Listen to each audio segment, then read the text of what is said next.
Hello everyone! Today, I'll walk you through how to sell stocks or ETFs using fractional shares. First, open the Robinhood app. Go to the stock or ETF you want to sell. In this example, we'll use VO. Tap the trade button, then select sell. Choose how you want to sell.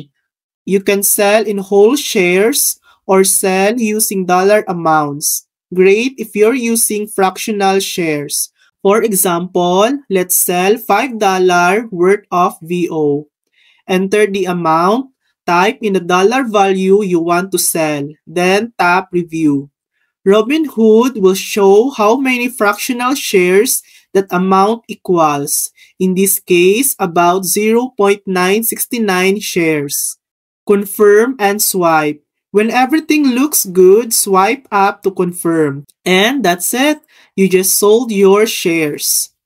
After selling, your funds need to settle, which takes 2 business days. So if you sell on Monday, the money is ready to withdraw by Wednesday, unless there's a holiday.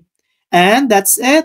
That's how you sell stocks on Robinhood using fractional shares. Thanks for watching. If this video helped you, please like and subscribe for more helpful tutorials.